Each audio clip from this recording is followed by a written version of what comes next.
પોરબંદરમાં અમારા સંવાદદાતાએ જનતાનો મૂડ જાણ્યો। પોરબંદરની જનતાનો શું છે મૂડ, આવો જોઈએ।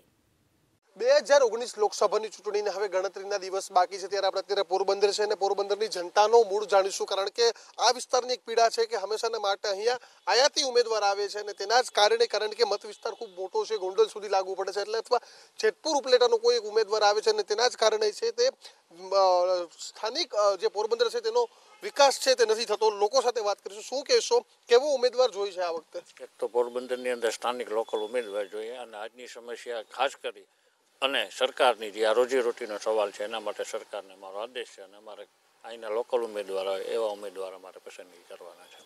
બિલકુલ, સ્થાનિક જો વિઠ્ઠલભાઈની વાત કરવામાં આવે તો વિઠ્ઠલભાઈની કામગીરીથી કેટલા ખુશ છો?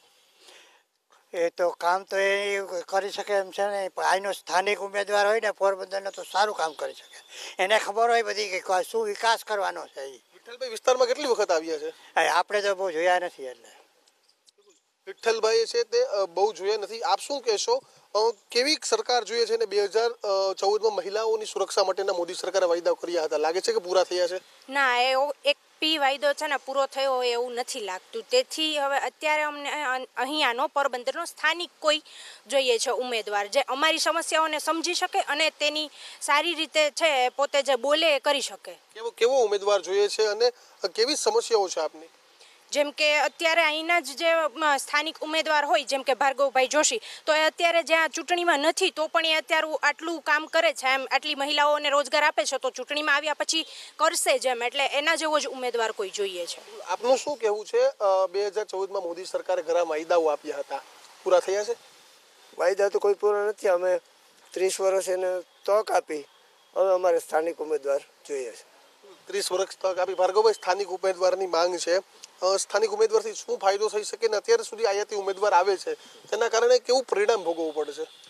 અમે લગભગ 10 વર્ષ રિસર્ચ કર્યું છે અહીંયા પોરબંદરમાં, અને પાછલા 2 વર્ષથી અમારે પાર્ટી પણ બનાવવાની ફરજ બની છે, અને કારણ જ આ છે, આયાતી ઉમેદવારને 28-30 વર્ષ જેટલો આપણે સમય આપ્યો છે પોરબંદર માટે, અને બને છે એવું જ કે કોઈ પણ હોય છે, આપણે વિઠ્ઠલભાઈ એકને શા માટે કહીએ, પણ અત્યાર સુધી 29 વર્ષમાં જે પણ ઉમેદવાર આયાતી આવ્યો છે એણે પોરબંદરને કંઈ ન તો હાજરી આપી છે, ન સમય આપ્યો છે, ન સાથ આપ્યો છે, ન સહકાર આપ્યો છે। માની લઈએ કે ગોંડલ સુધીનો લાંબો વિસ્તાર છે તો પણ હવે રોટેશન કરવા ઈચ્છે છે, તો એ તો પબ્લિકનો પોતાનો સ્વતંત્ર અધિકાર છે, અને એ અધિકાર મુજબ અમે જે પાર્ટી બનાવી, જનતા પંચાયત પાર્ટી, એ પાર્ટીને અમને લોકોમાંથી આવા પત્રો મળવા લાગ્યા, અને અમારા પાર્ટીના અધ્યક્ષ માલદેવભાઈએ ઓડેદરા છે, જેમણે ના છૂટકા નિર્ણય લીધો કે પોરબંદર લોકસભા ચૂંટણીમાં ભાર્ગવ જોશીને ઉમેદવારી કરાવવામાં આવશે, અને પોરબંદર લોકસભામાં અમે જ્યારે હવે અત્યારે પ્રચાર કરી રહ્યા છે ત્યારે અમને જાણવા મળી રહ્યું છે કે લોકોની સ્થાનિક ઉમેદવારની માંગ બહુ જબર છે, અને એમાં માની લ્યો કે કેટલાક લોકો તો એવો પણ આક્ષેપ કરે છે કે ભાજપ અને કોંગ્રેસમાંથી એક જ સમાજના જે ઉમેદવાર આવશે એમાંથી એક ઉમેદવાર તો બિલકુલ પૈસા લઈને હારવા માટે જ આવવાનો છે।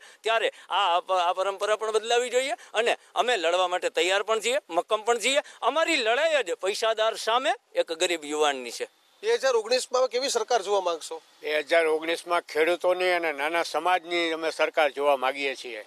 શું એના માટે થઈને અમે ભાર્ગવભાઈ જોશી જે સ્થાનિક ઉમેદવાર છે એને ચૂંટી કાઢી અને લોકસભામાં મોકલવાની અમારી પેરવી છે। તો 2019માં છે તે ખેડૂતોની સરકાર જોવા માંગે છે, અને સાથે જ કહી રહ્યા છે કે જે સ્થાનિક ઉમેદવાર મળવો જોઈએ તે સ્થાનિક ઉમેદવાર વિસ્તારમાં નથી મળતા, એટલે કે સ્થાનિક ઉમેદવાર મળે તેવી પણ માંગ છે તે પોરબંદરના લોકો ઉઠાવી રહ્યા છે। કેમેરા પર્સન જયરામ રબારીની સાથે દીક્ષિત ઠકરાર, ABP અસ્મિતા, પોરબંદર।